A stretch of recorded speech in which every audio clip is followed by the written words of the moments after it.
전혜리 의원님은 문화나 뭐 여러 가지 예능 이런 게 전문가시고 저는 뭐 전혜리 의원님만은 못하지만 이제 정당에서 한 17, 18년 있다 보니 뭐 주민들의 행정 이런 게 또 뭐 밑바닥부터 통장부터 새마을 부녀회장, 동회장부터 바르게 살기 여성회장부터 뭐 부녀회장 이런 거 안 해본 일이 없다 하니 그 국민단체가 우리 충무경제 기획경제위원회 소속에 있잖아요. 그렇죠. 너무 잘하는 거야 바닥을. 그러다 보니까 특별히 그에 대해서 공부를 안 하고 별도로 가서 안 해도 이제 아는 게 있는 거예요. 그렇죠.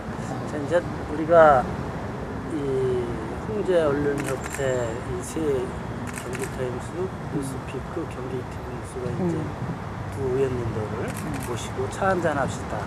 도란도란 쉼터에서 차 한잔 합시다. 너무 좋아요.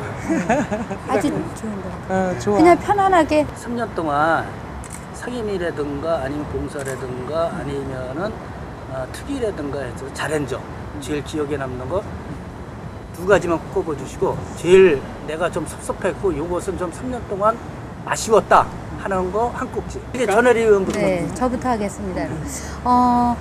제가 이제 진짜 3년을 돌아서서 4년 차가 되지 않았습니까? 근데 이제 특별히 비례대표로서 또 이제 예술 전문의로서 가장 좋았다고 생각되는 거는 그 의원들이 의원연구단체 활동을 할 수가 있어요. 근데 거기서 이제 제가 지금 두 번째 논문을 냈고요.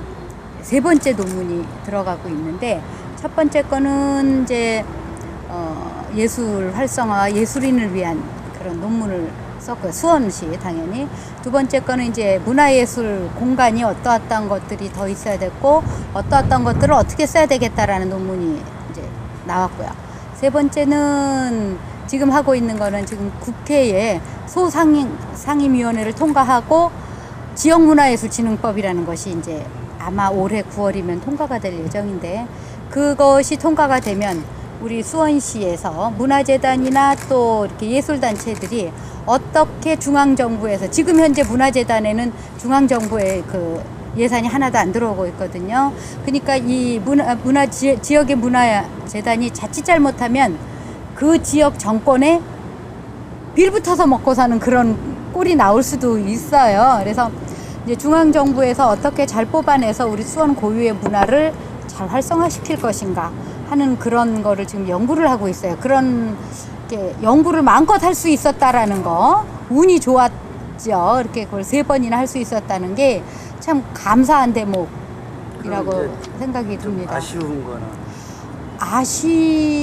아쉬웠다라고 한다면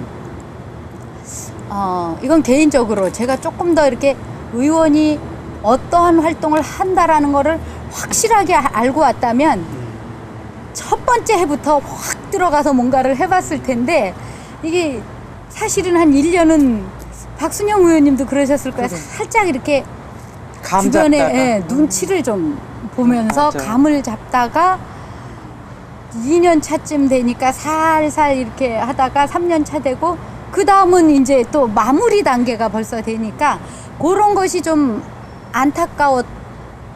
그래서 미리 좀 숙지를 하고 공부를 했더라면 준비되지 않은 상태에서 들어와서 그게 준비되는 조금, 과정이 예. 1년을 이제 호송세월을 보내면서 예. 2년 차에는 이제 탄력 붙어갖고 하려고 하다 보니까 이제 마지막에 마무리가 어느 날 보니까 뭐 아쉬운 감이 3주년이 있지. 지났다고 뭐 꽃도 주고 그러더라고요. 그래서 굉장히 아쉬운 점이 있다라는 생각이 들더라고요. 예, 저는 그런 점이. 자, 이제 박순영 의원님께서 네. 두 가지하고 잘한 거 두 가지하고 아쉬운 거 한 가지.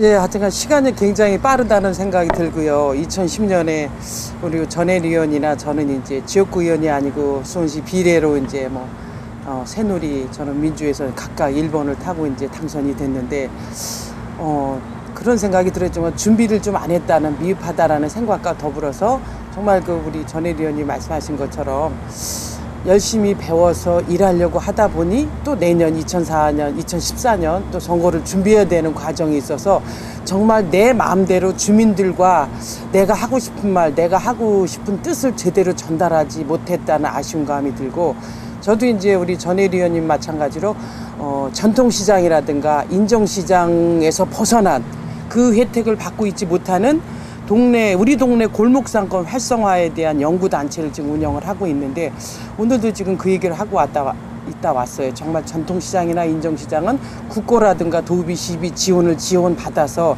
현대화 시설을 해서 그 혜택을 주민에게 나눠준다거나 상인들이 그 혜택을 수렴한다거나 이런 게 있는데, 정말 우리 인광아파트 후문 뒤에 열악한 그 5평밖에 안 되는 그 상가들은 너무 이 경기가 어려운 거에 대한 그 직접적인 피해를 직접 보고 있고, 그 다음에 국가나 중앙정부나 아니면 우리 시에서 운영하고 있는 혜택을 주고 있는 그 어떤 작은 혜택도 받지 못하고 있다는 거에 대한 안타까움, 그게 이제 우리 동네 골목상가 활성화 연구단체를 운영하면서 배운 거고요.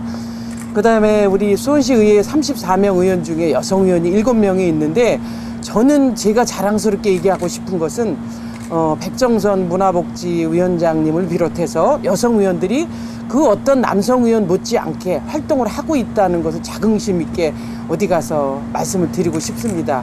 예를 들어서 한 가지만. 예를 들어 저 또한 골목상가 활성화 방안이라든가 각 동네 주민 민원을 행정을 해결해 줄 때도 어느 남자 의원 못지않게 적극적으로, 남자 의원님들은 저녁에 술자리도 있어야 되고 다음 약속도 많은데, 우리는 오늘 민원을 받았다면 행정부서 급히 알아봐서 다음날 총장님 아니면 주민자치위원님 아니면 누구누구님 오늘 이렇게 알아보고 있는데 2, 3일 뒤면 결론이 날 것 같으니 2, 3일 한 번 더 전화해드리겠습니다라고, 저는 그 어떤 작은 민원이라도 받으면 바로바로 응대를 해드렸다는 거 자부심 있게. 여성의원으로서 섬세한 부분이 네. 부각되는 네.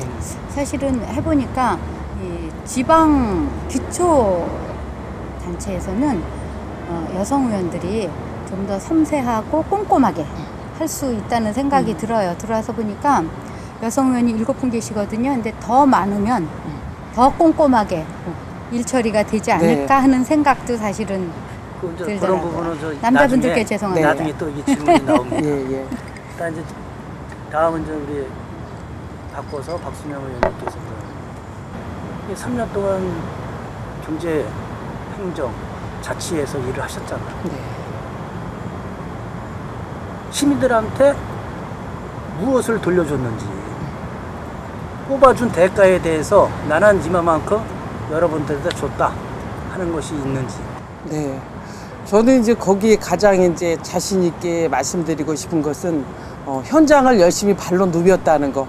제가 이제 카스에도 올려놓고 했지만, 현장이라는 거는 이제 네. 구체적으로 구체적으로 우리가 각 동네, 제가 사는 동네가 지금 비례의원님이 메탄 3동에 살고 있습니다. 그래서 메탄 3동 주변에 작은 상가라든가 아니면 어떤 민원이 들어왔을 때 메탄 3동을 예를 들자면, 비가 많이 오고 지금 장마 중입니다. 비가 많이 올 때 공원에 토사가 많이 흘러내려서 이 도로라든가 포장해 도로 쪽으로 흙이 굉장히 많이 흘러내리는 거예요. 가서 보니 역시 약간 웅덩이 파인 곳에 지민이 빠지지 않으면 지나갈 수 없는 도로도 있었고, 그 다음에 그 도로상으로, 그 다음에 운동하는 도로에 굉장히 토사가 흘러내서 불편한 점이 많이 있을 때 푸른 낙지 사업소 소장님과 바로 연락을 해서 메탄 3동에 이런 애로사항이 있으니 이거 좀 근본적인 해결을 해달라 했더니 바로 해결을 해 주셨더라고요. 그런 것과 그 다음에 영통구에는 유일하게 구메탄 시장이 전통시장이 한 곳 있습니다.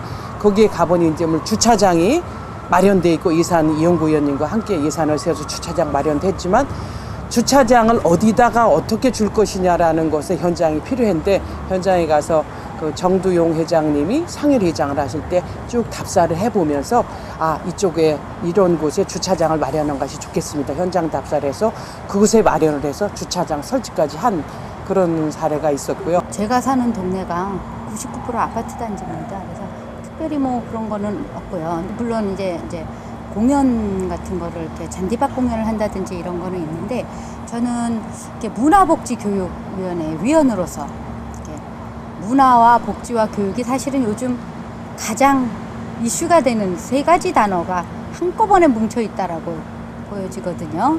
그래서 일단 문화적인 측면으로 3가지를 나눠서 봤을 적에 문화적인 측면으로 제가 3년 동안 주안점을 뒀던 것은 누구나 누릴 수 있는 문화예술.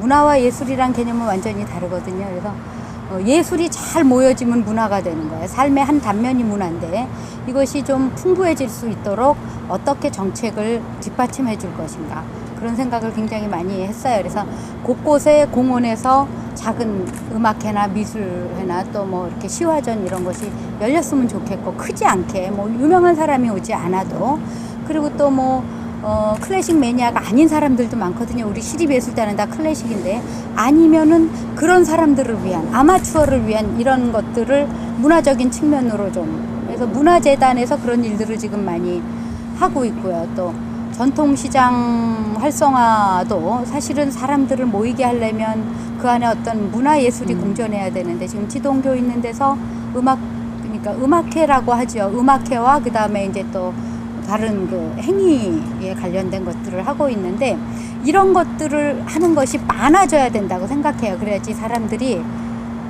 어떻게 그러니까 복지라는 것이 밥만 먹어서 복지는 아니거든요. 마음이 풍성해야지. 방글라데시 사람들이 삶의 그 행복 지수가 굉장히 높다 그러지 않습니까? 그 사람들이 잘 살아서 높은 건 아니거든요. 약천적인 즐겁게. 네, 즐겁게 살 수 있는 그런 걸 해줄 수 있는 것이 문화 행위라고 생각을 하기 때문에 그것이 좀 좋아지지 않았나 하는 생각을 하고요. 그다음에 복지적인 측면에서는 여러 가지가 있고 나라에서도 굉장히 열심히 하는데 저는 이제 3년 동안 행정사무감사를 하면서도 주안점을 줬던 게 장애인의 인권과 그다음에 장애인 시설이 수원시에 얼마나 잘 되어 있는가. 근데 이렇게 잘 되어 있지 않아요. 그래서 행정사무감사 때 꾸준히 이렇게 얘기를 하고 있거든요. 그리고 그 장애인들이 자립할 수 있는 뭐 우리 비장애인들도 사실은 부모를 떠나서 경제적으로 자립하는 것이 굉장히 이슈지 않습니까? 그러니 장애인들은 오죽하겠어요. 더 하단 말이죠. 그래서 이 사람들을 지금 고용해서 월급을 주는 단체가 몇 군데가 있어요. 그런 데가 과연 적정하게 주는가? 우리 비장애인은 시간당 지금 5천 얼마라고 알고 있거든요.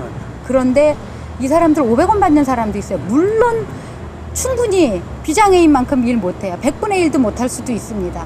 하지만 그거가 우리가 계속 얘기를 해야 노동부에서 이제 하는 일인데 지방정부에서도 계속 건의를 하고 해야 이것이 좋아질 거라고 생각을 해요. 근데 요번에 경기도에서 장애인 시설에 관련된 것을 전수조사를 하더라고요.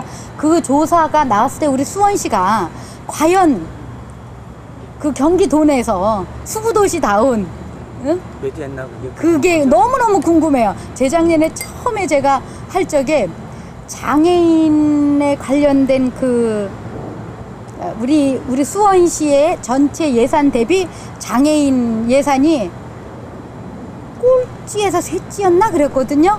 근데 이게 시설은 어떤지 사실 지금 그 결과가 이번 가을이나쯤 나오면 두고 보자 하고 있습니다. 굉장히 행정사무감사에 한번 예, 생각을 하고 있고요. 그 다음에 또 제가 그동안 꾸준히 본 거는 그 보육에 관련된 얘기입니다. 뭐 아이를 나라 하는 게 물론 뭐 어린이집이 없어서 어린이집이 뭐 시설이 안 좋아서 애를 안 낳겠습니까? 여러 가지 복합적으로 교육적인 문제 뭐 경비적인 문제 이런 것도 있겠지만 어린이집에 관련돼서 특별히 이렇게 아직도 궁금한 게 제가 이걸 어떻게 해야 될지 잘 모르겠는데 어린이집이 400평방미터가 넘으면 공기질 검사를 하게 되어 있습니다. 실내 공기질 검사를 하게 되어 있는데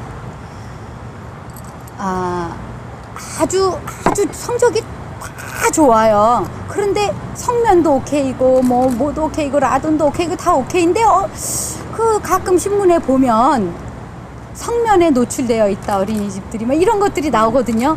그리고 그 공기질 검사를 했다라는 그 시간이 조금 안 행정사무감사를 해보니까 좀 안 맞아요. 앞뒤가 안 맞아. 네.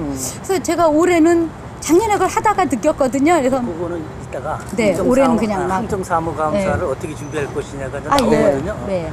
그러고 있습니다. 네. 이제 제가 이제 개인적으로 궁금한 거는 네. 딱 한 가지만 질문할게요. 왜 전통시장 하면은 외부에서 높은 장관들, 시장이나 저기 대통령 후보가 지동만 가요. 전통시장이 지동만 있는 게 아니거든요. 문화 쪽에서 이번에 그 문화재단에서 그 미술협회하고 지금 줄다리기고 있죠. 미술관 짓는 문제 그 영유권 때문에. 네, 네. 예? 문화재단에서 갖고 오고 싶어 하고 미술협회에서는 지금 안 주려고 하고. 아, 그게 그런 이제 거는 미술 조정- 전시관. 예, 지금 그러니까 미술 전시관을 위탁을 받고 있었거든요. 미술협회가. 조정이 안 되나요? 근데 모든 다른 그러니까 제1야외음악당, 제2야외음악당 다 이런 데를 문화재단으로 왔잖아요. 문화재단으로 왔어요. 근데 여기가 이제 아직 그 시간이 안 돼서 그랬었고 지난번에 시간이 됐는데 하도 미술협회에서 난리를 치니까 그러면은 6개월 유예한다라고 했어요. 그러니까 이제 지금 6개월이 거의 도래하고 있거든요. 지금 기싸움을 하고 있는데 이게 이제 선거기 때문에 어쩌지 못하는 사항일 거라고 생각은 들지만 일단 원칙을 세워놨으면 눈치 볼 것이 아니라 회수를 해야 된다고 저는 개인적인 생각입니다. 그렇죠. 예, 회수를 해야 돼. 다른 데는 다 회수를 했는데 왜 거기만 회수를 못 하겠냐는 거죠. 이 여권은 왜 못 봐서 와? 그러니까 하는 얘기죠. 그러니까 일단은 회수를 하고 원리 원칙대로 문화재단이 이런 것을 다 위탁하기로 했음 하고 문화재단을 세웠으면 일단 다 귀속이 돼야 돼요. 계약이 끝나는 시점에서는.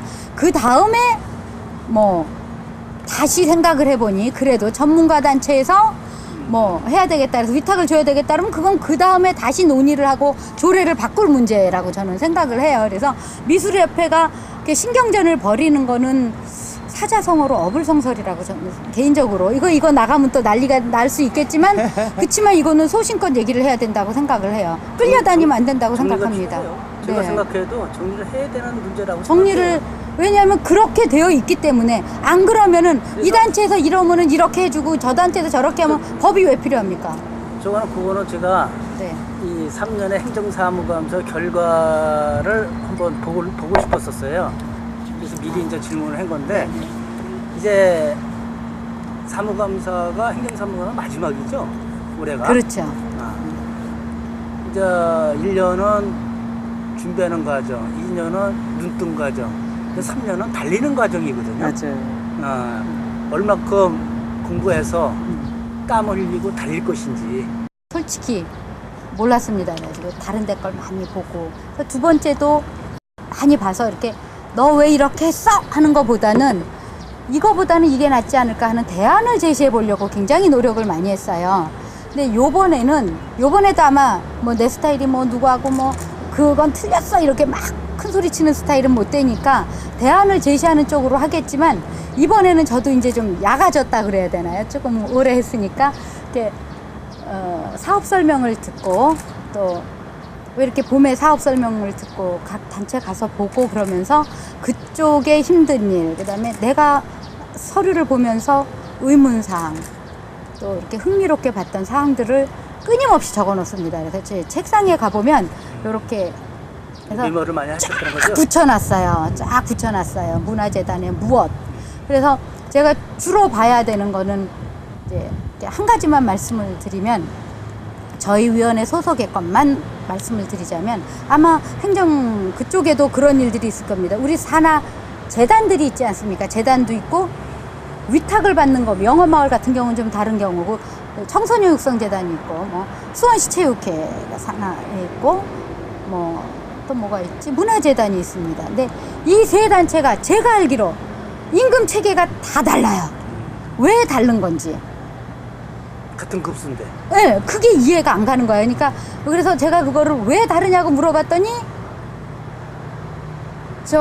저게 만들어질 적에 여기 장이 그 당시 시장님하고 친해가지고 조금 더 적고 그게 사실인지 거짓말인지는 모르겠는데 대조해 보면 실제로 그렇게 되어 있다라는 거예요. 저는 이거를 제대로 픽스해놓고 시의원을 그만두고 싶은 마음이 있어요. 똑같아야 된다고 생각을 합니다. 아닌가요? 저는 맞다고 생각하는데. 네, 뿐만이 아니라 우리 이제 문화재단 걸 또 예를 들자면 우리 문화재단이 다른 문화재단 화성시나 우리보다 작은 화성시, 성남시 그런데 화성시의 70%밖에 안 돼요. 임금이요. 왜 이 남의 임금을 그렇게 착취하는 거야? 거기다가 또 저기 하는 것도 달라요. 그러니까 내 경력을 인정해주는 그것도 다른 데하고 좀 달라요. 그 이유를 모르겠는 거예요. 이거를 한번 조례에 그렇게 돼 있는 거 아닌가요? 조례에는 안 되어 있고요. 이제 공무원분들이 만드시는 거라고 저도 이제 물어봤거든요. 그래서 이걸 한번 제대로 픽스를 해놓고 그만둘 땐 그만두더라도 확실하게 한번 픽스를 그 이외에 픽스할 게 몇 개 더 있어요. 보니까 많은 거 하면은 다칩니다. 그러니까 그 정도만 이렇게 해가지고 확실하게 이게 틀리고 있다라는 거. 너네가 너무 근시안적으로 보고 있지만 이렇게 세 가지를 놓고 또 다른 시의 것을 놓고 봤을 적에 우리 시가 잘못하고 있다? 다르게 하고 있다. 잘못인지는 모르겠지만 다른 시하고 다르게 하고 있다라는 것을 확실히 인지시켜 주는 것이 제가 이번에 위상 높여주니까 단체들은 좋아하겠네. 월급도 올려주고. 월급을 올려줄지는 모르지만 그분들의 임금을 어떤 단체는 임금을 착취하고 있을 수 있고 어떤 단체는 아닐 수도 있어요. 제가 지금 공부를 하고 있기 때문에 다 아는 말씀을 못 드리겠는데 확실히 안다고는 못 하겠는데 다른 거는 확실해요. 틀리고 있는 것도 확실하고요. 그래서 그거를 한번 그냥 이렇게 아자 하고 있습니다. 10월에 기대해 보겠습니다. 11월, 12월 할 겁니다. 기대가 크면 실망이 큰데 일어났잖아. 신안에 있는 행감. 예, 글쎄, 저희는 이제 우리 상임위원회 전통시장이라든가 경제정책팀이 있으면 저희는 행감 준비를 이제 일단은 현장을 다니면서 느낀 거를 많이 하고 싶은데 지난 우리 의회 기간 동안에 시설관리공단 현장 방문을 했었어요. 시설관리공단 현장 방문에서 제가 두 가지 제안을 제시를 했습니다. 뭘 제시했냐면 시설관리공단에서 장애인 콜택시를 운영을 하고 있습니다. 44대 정도 노란 그 장애인 콜택시를 운영을 하고 있는데 그 합리적이지 못한 점이 장애인 콜택시를 운영을 하면 교통약자를 탑승했을 때와 교통약자를 데리러 갈 때 빈 차로 운영을 할 때 장애인 콜택시가 제게 알기로는 시내에서 제한 속도가 50km로 알고 있거든요. 제한 속도 시속. 그런데 장애인을 태우러 갈 때는 우리 수원시내에서 아무리 달려도 60km 이상을 달릴 수 있는 도로가 없으므로 빈 차일 때 장애인을 데리러 갈 때도 50km를 달리고 있으니 그 장애인 택시가 교통체증을 유발시키고 있는 거예요. 뒤에 그냥 쭉 따라가면서 앞서거니 뒤서거니 못하다 보니 교통체증도 유발하고, 그래서 제가 그 이광인 그 시설관리공단 이사장님께 그다음에 여러 간부들과 함께 있는 자리에서 제안을 했어요.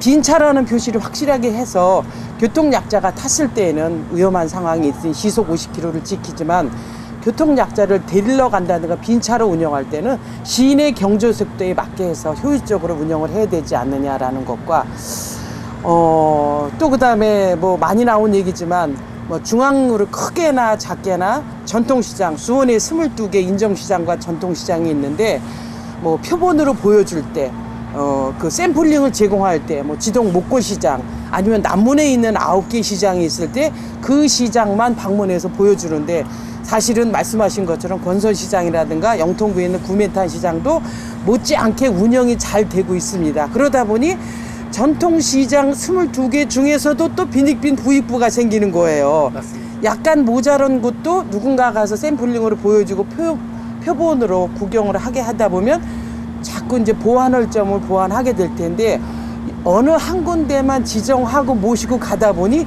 그쪽만 자꾸 투자가 되고 뭐 예산이 쓰여지는 게 아닌가라는 생각을 해서 가장 합리적인 것은 물론 가장 좋은 곳을 보여주면 좋지만 발전하고 준비 단계인 곳도 보여줘야 되지 않나라는 생각을 해서 전통시장 22개 중에 다양한 곳을 표본으로 제공해야 된다는 생각과 그 다음에 팔달구 주차타워를 시설관리공단 현장 방문하기 전에 제가 직접 가서 우리 메탄삼동 주민들과 현장 체험을 했어요. 2시간 반을 남문시장에서 있어 봤는데 합리적이지 못한 게 2시간 반을 있었으면 우리가 남문시장에서 몇 군데 들려서 물건을 샀습니다. 한 10만원어치도 사고 5만원어치도 사고 3만원어치도 샀어요. 주차권을 줍니다. 주차권을 받는데 2시간 반이 있었으면 주차 할인 특혜를 받았을 때 최소한 저는 2시간 정도는 할인 혜택을 받고 30분은 기본 요금을 우리가 내야 된다라고 생각을 했는데 제가 머무를 시간이 1시간 이상을 한 곳에서 머무르지 않았기 때문에 30분짜리 2장을 받았어요. 그러면 2시간 반을 머물렀을 때 1시간 반은 내가 요금을 내겠다. 1시간은 할인을 받고 싶다는데 30분짜리 한 장만 적용을 하는 거였어요. 근데 그거는 잘못. 업체에서 주는 그렇죠. 그래서 시설관리공단에서 물어보니 우탁을 운영을 하느냐 직영을 하느냐 물어보니 시설관리공단 직영체제라고 얘기해서 그건 잘못된 거다. 물론 요금 체제 하에 문제는 있지만 우리가 홈플러스를 간다든가 뉴카를 간다든가 갤러리아를 갈 때 주차요금 별도로 절대 안 받습니다. 물론 요금 상하 구분은 있지만 이용하는 고객들한테 주차 요금을 별도 물리지 않거든요. 그래서 그 체제는 하루에 1회에 한 장을 적용한다라는 것보다 그 전통 시장을 찾은 것도 고마운데 그 상인들이 주차 딱지를 주는 거에 까칠하면 뭐하러 그 요금을 적용을 하겠어요. 그 다음에 어떤 사람이 그 완스톱 쇼핑이 불가한데도 전통시장을 찾는데 그런 서비스가 없다면 더 찾는 사람이 줄어든다 생각해서 가기도 힘들고 네. 주차하기도 힘들고 예, 정말 그 사람이 선진 시민 의식을 갖고 간 거거든요. 전통시장에. 그러게. 그런데 주차 티켓을 한 번에 뭐 1시간이 됐든 30분이 됐든 한 매가 적용된다는 거는 잘못 활용을 하고 있다라는 생각이 들고 그다음에 이제 행정감사를 하다 보면 물론 이제 우리 상임위원회 것만 많이 하게 되지만 우리 영통구청 앞에 제가 이제 버스 노선 5일 둘둘인지 그 노선 번호를 지금 못 외우고 있는데 CNG 보조금을 7대 내지 6대 분을 김명우 위원장님과 의논해서 대원역에서 영통구청부터 강남까지 사당까지 버스로 운영을 하는데 CNG 보조금을 받아달라는 왜냐면 다른 도시는 차고지 주소가 어디냐에 따라서 CNG 보조금을 받고 있는데 경유하는 건 수원시에 많은데 단지 차고지가 경기도 광주라는 이유로 CNG 보조금을 못 받고 있더라고요. 그래서 그건 불합리하다. 그래서 이제 도시환경위원회 김명옥 의원님과 심층 논의를 해서 한 대당 한 1,700만 원 정도씩 해서 CNG 보조금을 받게끔 적용을 해준 사례가 있어요. 이렇게 하다 보니 주민과 더 한층 더 가까워진다는 생활에 한 가까이 간다는 생각도 들고요. 그 다음에 이제 우리 행정감사를 준비하는 마음은 이제 늘 아무리 지난 6월 28일 날도 수원시에 약간의 소폭 인사 개편이 있었지만 아무리 인사가 뭐 만사라 해도 늘 인사를 하다 보면 불평, 불만이 있기 마련이고 그다음에 마음에 가득 찬 사람이 있다 보면 그게 뭐 몇 프로나 되겠어요. 마음에 흡족하지 못한 사람이 있기 마련인데 저는 어떤 곳에 주안점을 두고 싶냐면 뭐 구체적으로 예를 들지 못하겠으나 소통교육을 갔다 와서 내일 모레 연말이 정년임에 뭐 명퇴를 신청할 나이임에도 불구하고 보직을 못 받고 그냥 단지 동사무소의 팀장 직제를 맡고 있는 사람이 있습니다. 공직생활 30년, 40년을 있었는데 물론 이제 본인의 책임이 가장 크지만 우리가 그분의 공로를 인정해서 따스한 마음으로 인정해줘서 그 사람이 과연 내가 수원시 공직자로 퇴직하는 게 참 나는 잘했다, 보람스러웠다라는 따스한 마음을 갖고 퇴직하게끔 그분을 좀 끌어안고 우리 집행부에서도 좀 끌어안아서 흡족하지는 못하나 보직을 담당받아서 명예롭게 퇴직할 수 있는 기회를 좀 드리고 싶은 마음이 있고요. 우리 시에서 예산을 참 잘 쓰고는 있습니다. 동네 가서 듣다 보면 어디까지 저도 얘기를 할지 모르나 우리 수원시장님이 민선 오게 들어서 여성 친화 도시 그다음에 정말 실리적인 도시 예산이 제대로 효율성 있게 적용하는 채무를 많이 갚아나가고 그래서 우리 수원시에 뭐 옆에 있는 용인시를 예를 들면 으앙하고 태어나면 1인 채무액이 한 60여만 원 또 56만 얼마가 되는데 우리는 한 56,400원, 54,000원 돈이 우리 시민 한 사람 한 사람의 채무액이라 합니다. 우리 염태영 시장님이 정말 재정의 효율성, 알뜰한 빚이 많이 들고 허울 좋은 우리 수원시보다는 효율적인 알뜰한 수원시를 꾸려가지고 애를 쓰셨으나 동네 가서 들어보면 그런 얘기를 합니다. 빚도 갚는 것도 중요하고 인문학 도시, 여성 친화 도시도 중요하나 우리에게 필요한 거 한 권의 책보다 하나의 문화예술제보다는 일자리 창조, 나를 먹고 살게 해주는 사람이 최고다는 얘기도 듣게 됩니다. 그래서 우리 시장님이 여러 가지 효율적인 운영을 하고 계시지만 작은 일자리 하나라도 그다음에 아주 뭐 100만 원이 없어서 못 사는 그런 사람보다 10만 원이 아쉬운 우리가 그냥 생각하기에 제가 주먹구구식으로 얘기를 하자면 한 달에 한 150만 원에서 250만 원 정도 사는 서민들의 생활을 그들의 아픔을 따뜻하게 위로해주는 그런 일자리, 그 다음에 나이 들어서 정말 요즘에 70 어르신 아니거든요.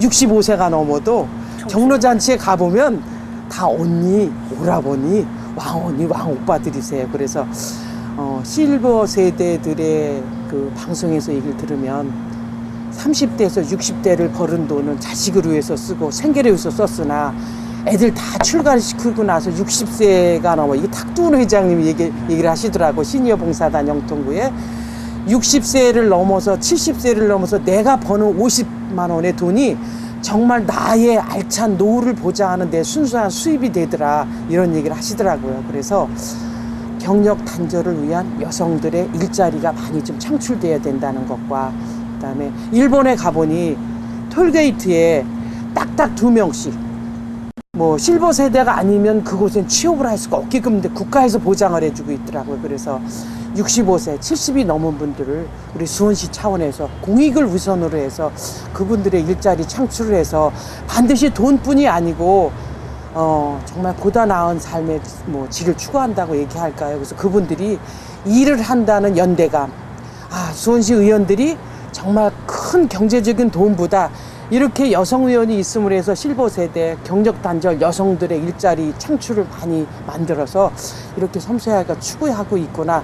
그런 작은 그 실제 불편함, 실제 내가 연속감을 느끼는, 책임감을 느끼는 것에 속속소리 파고드는 그런 의원이 되고 싶습니다. 그들의 아픔을 닦아주는 그런 의원이 되고 싶습니다. 그래서 올해 2013년도 9대 의원으로서 마지막 행정감사도 크게 뭐 더 나아가서 수원시내 목표라든가 행정추구 이런 거보다는 서민의 눈물을 닦아주고, 우리 뭐 중앙 국회에서 뭐 의뢰의 눈물을 닦아주는 국회가 된다 하는데, 우리도 의뢰의 아픔, 의뢰의 슬픔을 정말 우리가 다독이는 그런 수원시 의회 의원으로서 행정감사를 하고 싶습니다. 기대해 보겠습니다. 네, 감사합니다. 이제 비례, 아까 상선된 얘기, 비례의원은 3년이에요. 이제 4년차 접어들면서 2014년에는 또 다른 도전이 좀 필요합니다. 그죠? 지방선거에 그게 어려운 얘기. 조원 이동이시죠? 네. 장안구 조원 이동이시고 영통구 메탄 메탄 3동. 네. 현재 각 의원님들이 계세요.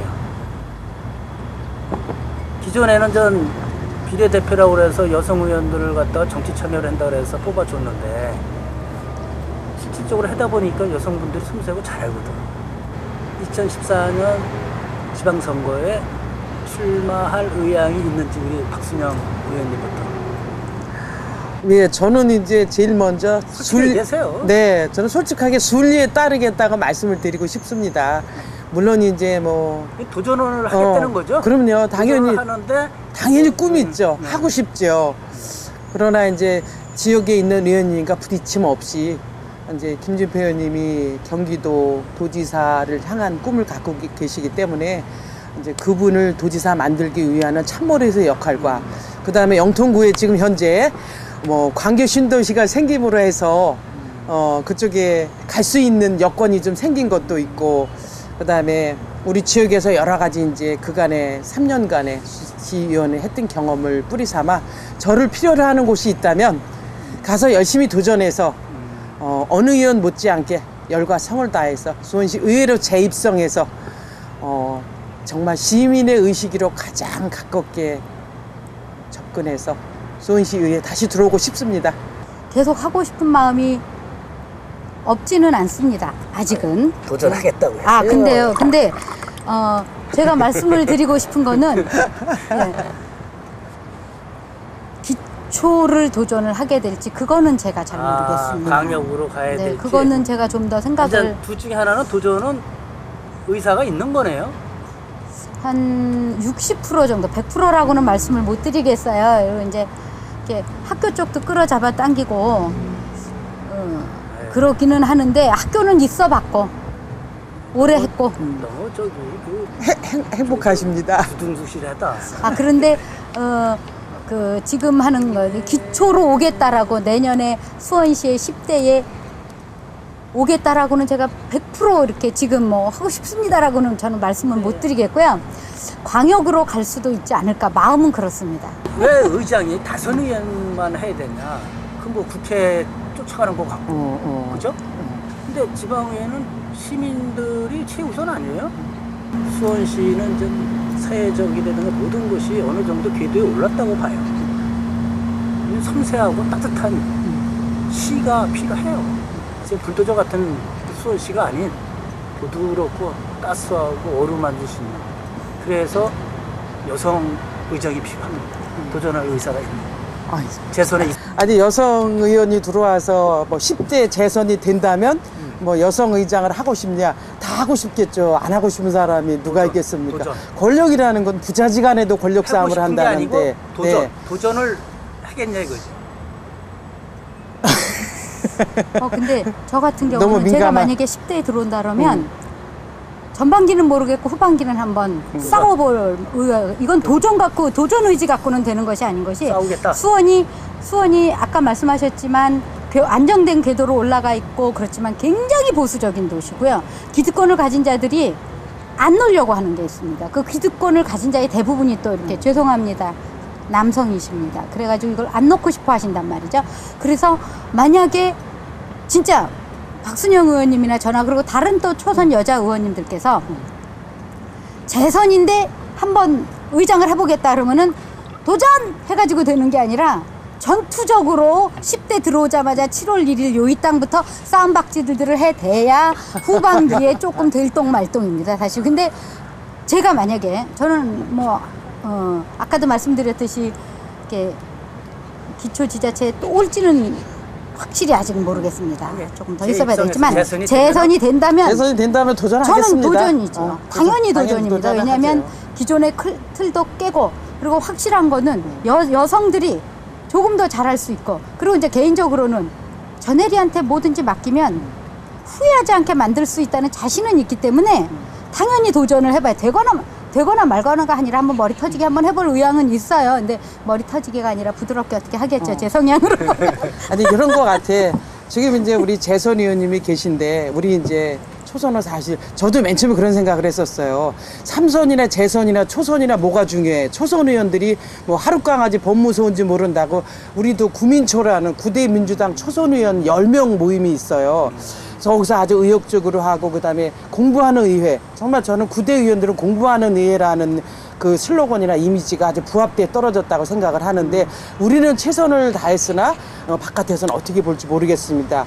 그리고 지금 이제 재선 의원님이 이제 백정선 의원님이 계시고 제가 정말 10대 재선이 돼서 들어온다면 정말 박순영을 믿고 여러 사람이 따라줄 수 있어 맡겨도 아마 잘 해낼 거야 이런 분들이 계시고 저는 의지가 있습니다. 그러나 제가 만약에 그분과 여러 가지 경륜이 부족하고 좀 부족하고 누군가 더 열심히 할 수 있다면 삼선 의원이든 재선 의원이든 누군가를 또 위해서 노력도 하지만 제가 만약에 확고한 신념이 있다면 저도 도전해볼 의지가 있습니다.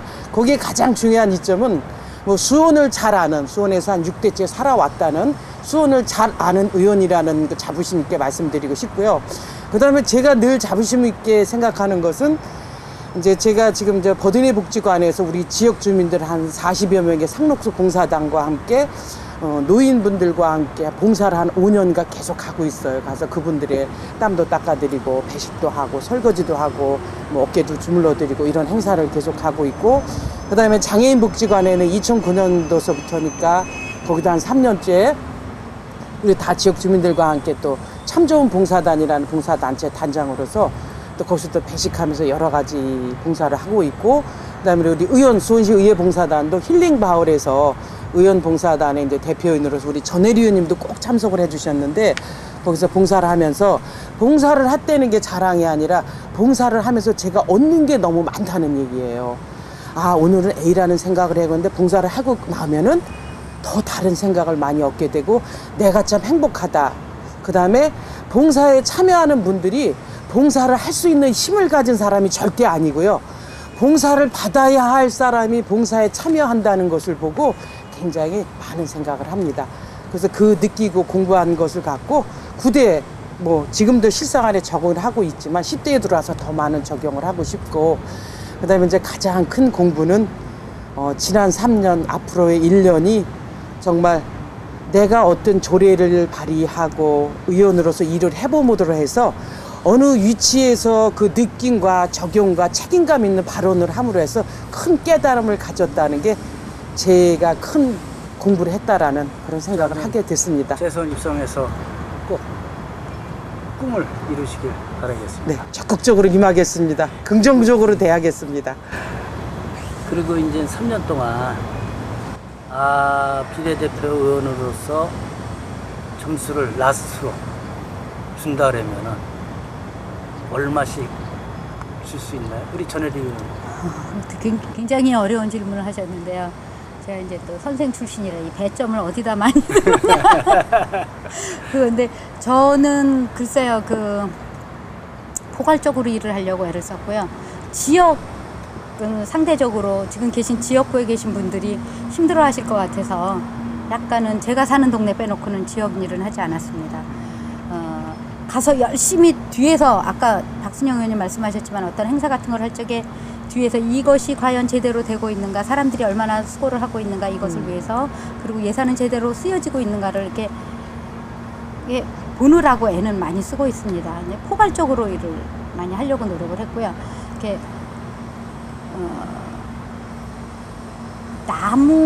그러니까 전체의 그림을 그리려고 애를 많이 썼습니다.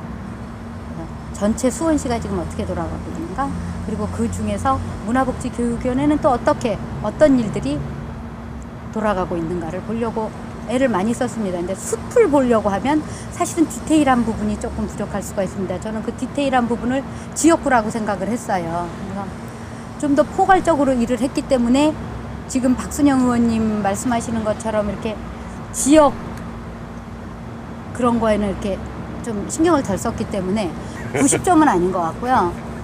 B마이 나니까 한 80점 정도의 일은 하지 않았는가. 왜냐하면 제가 추구하고자 하는 방향은 굉장히 열심히 해봤고요.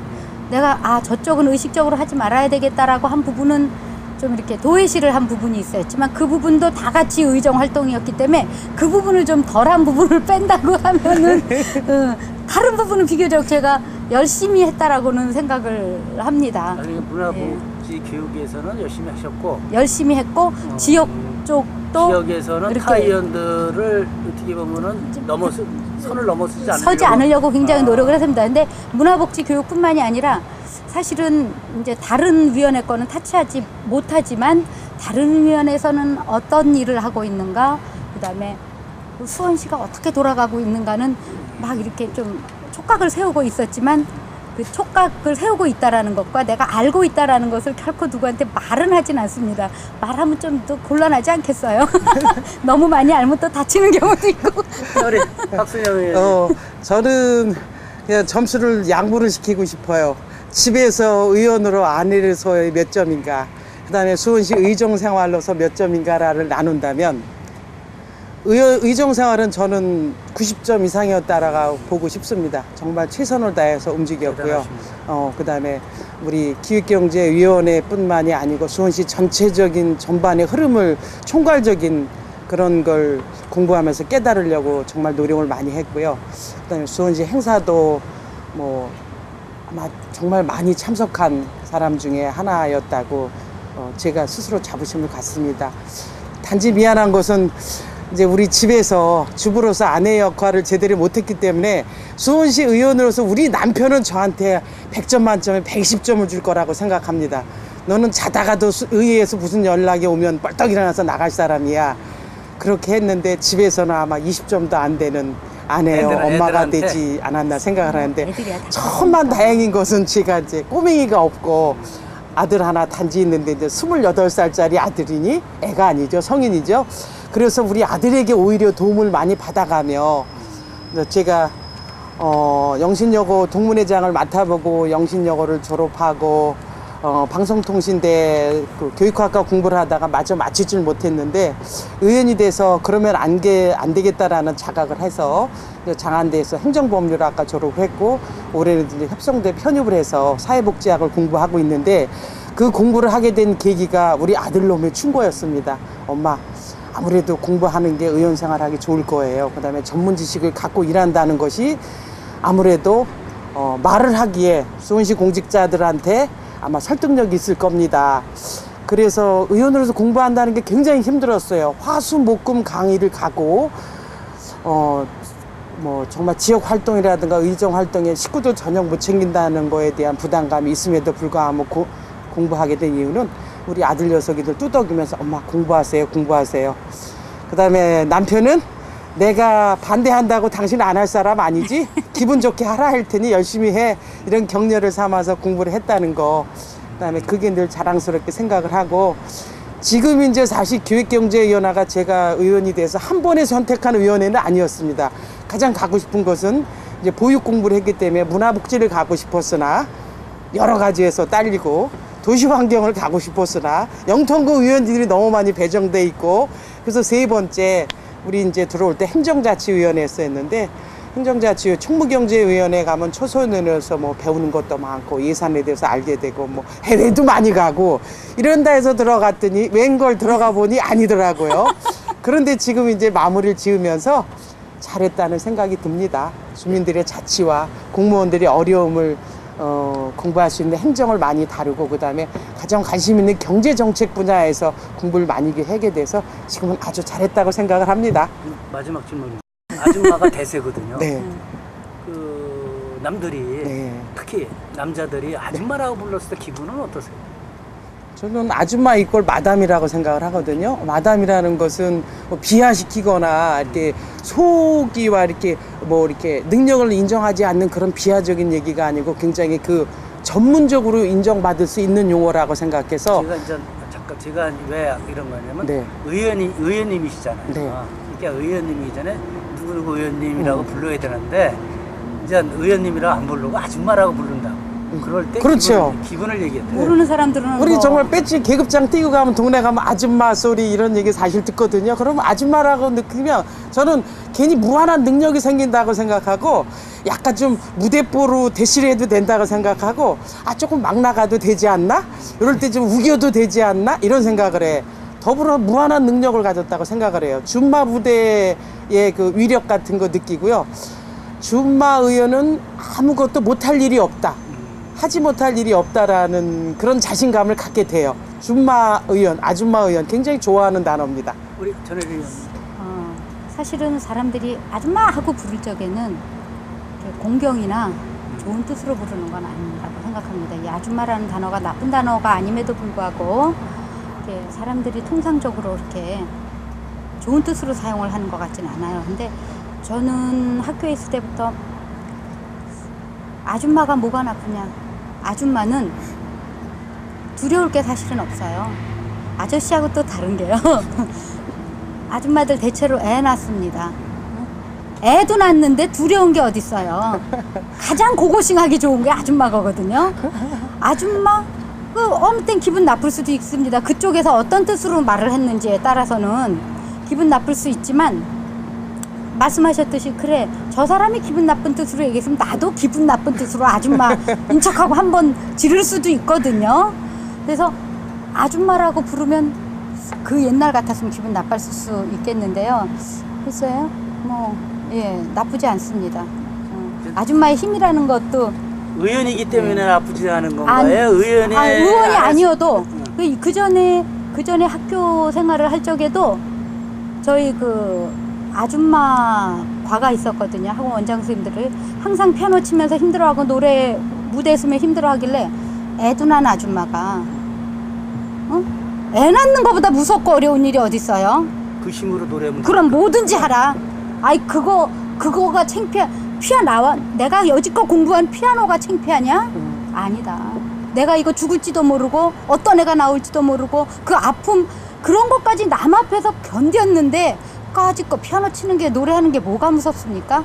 그게 아줌마의 힘이라고 저는 생각합니다. 그러면은 우리 아니 줌바의 진수를 모를 때는 아줌마가 기분 나빴지. 용기와 희망을 한마디씩 주세요. 우리 아줌마들, 사실은 우리나라의 성평등 지수가 136개국 중에서 111이라고 합니다.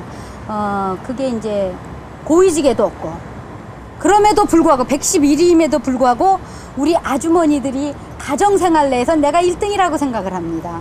그런데 이제 나와서 우리 아줌마의 특성은 또 이렇게 제가 얘기하면 나도 동시다발로 얘기를 하는 게 깁니다. 근데 집안에서만 안학군수로 1등을 하지 마시고 나와서 교육도 받으시고 내가 또 받은 교육이 있다면 그 교육도 돌려주시고 이제는 봉사도 하시고 나서 무언가를 할 때라고 생각합니다.